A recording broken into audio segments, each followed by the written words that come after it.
पावसामुळे रायगडमधील नदी नाले तुडुंब भरलेत। अंबा, सावित्री नद्यांनी धोका पातळी ओलांडलेली आहे। नागोठणे शहरात पुराचं पाणी शिरलंय।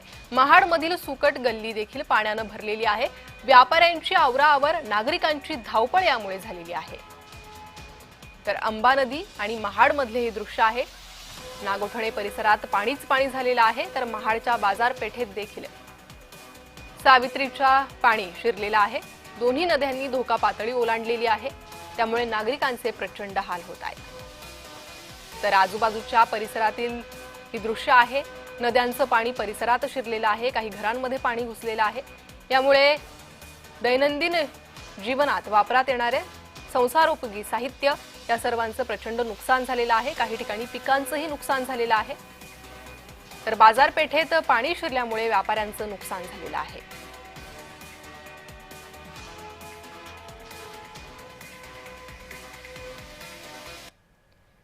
सावित्री नदीनं धोक्याची पातळी ओलांडली आहे। महाडच्या सुकट गल्लीत यामुळे पाणी शिरलेलं आहे।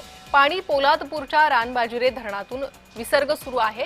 महाड नगरपालिकेची यंत्रणा या पार्श्वभूमीवर सज्ज आहे। तर नगरपालिकेच्या यंत्रणेकडून बचाव कार्य सुरू आहे। काही ठिकाणी नागरिक अडकले होते, त्यांना काढण्यात आलेलं आहे। महाडच्या सुकट गल्लीत पाणी शिरलेलं आहे। सर्वत्र पाणीच पाणी झाल्याची ही दृश्य।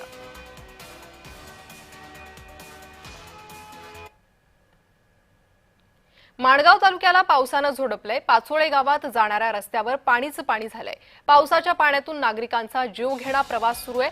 पर्यायी मार्ग नसल्यानं नागरिकांचे हाल होत आहेत। तर रस्त्यावर पाणी आलेलं आहे, त्यामुळे ये-जा करण्यासाठी नागरिकांना याच पाण्यातून वाट काढावी लागते।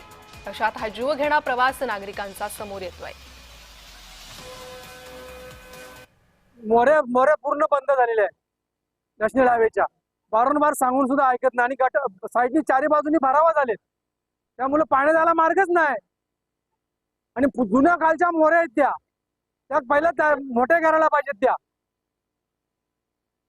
होणारा नवीन बांधकाम लक्षात आलं का? याच्यामुळे होणारे पाणी जाण्याचा, निचरा जाण्याचा मार्ग जो कमी आहे तो वारंवार आम्ही त्या नगरपंचायतला आणि BNC ला कळवण्यात आलेला आहे, तरी पण त्यांनी अद्यापपर्यंत याची दखल घेतली नाहीये।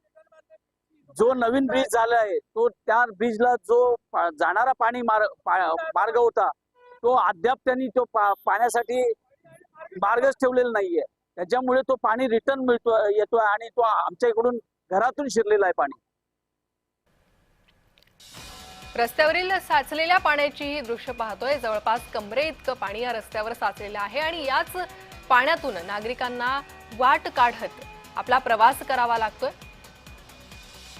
यामुळे नागरिकांचे प्रचंड हाल होत आहेत। नागरिकांनी लवकरात लवकर या संदर्भातल्या उपाययोजना कराव्यात, जेणेकरून पाण्याचा निचरा होईल अशी मागणी केलेली आहे।